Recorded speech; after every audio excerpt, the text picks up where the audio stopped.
हम प्रमोद कुमार पांडे, पंडित बाबा शाहजहांपुर। आज आप देख रहे हैं यहाँ पर जो हम ये खड़े हैं, यहाँ पर ये एक आश्रम है जहाँ पर शंकर जी का ये सामने मंदिर है और ये हमारे पास में ये खड़े हैं मंत्र स्वामी चोखेलाल जी महाराज खड़े हुए हैं। और इन महाराज की यहाँ पर एक ये समस्या है कि इन महाराज को यहाँ पर 35 से 30 वर्षें यहाँ पर हो चुकी है। महाराज जी को यहाँ पर रहते हुए ये मंदिर का निर्माण महाराज जी के द्वारा हुआ है, स्वामी जी के द्वारा। और ये पेड़ पौधे जो भी यहाँ पर दिखाई दे रहा है, ये सारी चीज़ें स्वामी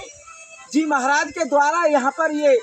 तैयार की हुई हैं। और ये मिट्टी जो यहाँ पर पड़ी है आश्रम पर, ये मिट्टी पर भी इन्होंने अपने सर के ऊपर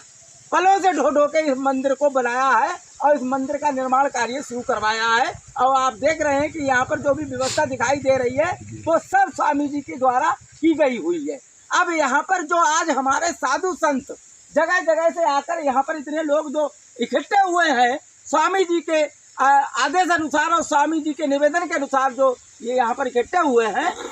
तो यहाँ पर हम लोग इसलिए इकट्ठे हुए हैं कि यहाँ पर ये देख रहे हैं हम इधर के लिए स्वामी जी के रहने का एक झोपड़ी टाइप पड़ी हुई थी, जो यहाँ पर हम घर भी कह सकते हैं, उसको आश्रम भी कहेंगे उसको। और उस आश्रम में उस झोपड़ी में महाराज जी रह रहे थे। और यहाँ के प्रशासन जिला अधिकारी महोदय जो शाहजहांपुर के कलेक्टर और डीएम है, इन्होंने एक यहाँ पर शमशान भूमि प्रस्तावित कर दी। जबकि इससे पहले जो हमारे डीएम साहब थे, पूर्व डीएम साहब, उन डीएम साहब ने यहाँ पर पास करा और पास करने के बाद यहाँ से वो पैसा निरस्त कर दिया कि दूसरी जगह कहीं पर भी आप ग्राम सभा में शमशान भूमि बनवाएं, लेकिन यहाँ पर शमशान भूमि नहीं बनेगी। ये स्वामी जी का आश्रम है और स्वामी जी इस आश्रम में रह रहे हैं और तमाम सालों से, मतलब 30-35 साल से स्वामी जी इस कार्य को देख रहे हैं, यहाँ पर पूजा अर्चना कर रहे हैं और यहाँ पर पूरी मेहनत और सर से इन्होंने सब कुछ यहाँ पर करा है। लेकिन यहाँ पर हुआ क्या, जब हमारे जो जिलाधिकारी महोदय प्रेजेंट टाइम के हैं, इन्होंने आदेश करा शमशान भूमि बनाने के लिए, तो यहाँ के जो उनके अधीनस्थ जो कर्मचारी थे, उन कर्मचारियों ने स्वामी जी को कोई लिखित में ये आदेश नहीं करा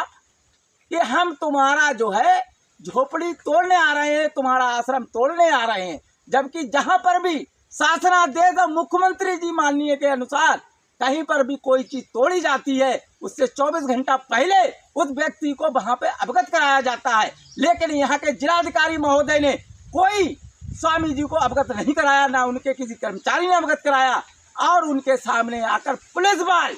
के साथ में आकर बुलडोजर के द्वारा महाराज जी की झोपड़ी और मकान, उनका घर आश्रम ध्वस्त कर दिया। और उसमें कई सांप जेसीबी द्वारा मारे गए, जिन सांपों के टुकड़े मैं आपसे निवेदन करूंगा कि आप वहां पर जाएं और दोनों सांप के टुकड़ों का जो है फोटो वीडियो बनाकर इसमें भेजें। अब माननीय मुख्यमंत्री जी से हम संत समाज ये निवेदन करना चाहेगा कि जिन लोगों ने बगैर सूचना दिए हमारे आश्रम को ध्वस्त किया है, हमारे स्वामी जी के घर को ध्वस्त किया है, वो घर, वो आश्रम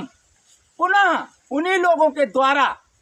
बनवाया जाए। और आप भी संत हैं और हम भी यहाँ पर सभी लोग संत समाज खड़ा हुआ है, आपसे हाथ जोड़ के ये निवेदन कर रहा है कि माननीय जी तत्काल भाव से हमारी बात को संज्ञान में लिया जाए। और संज्ञान में अगर नहीं लिया जाता है और बाबा जी का आश्रम नहीं बनता है, तो माननीय जी हम धरना प्रदर्शन भूख हड़ताल करने के लिए बाध्य होंगे, जिसकी सारी जिम्मेदारी महाराज जी आपकी होगी, आपकी सरकार की होगी, शासन और प्रशासन की होगी। जय हिंद, जय भारत, जय जय।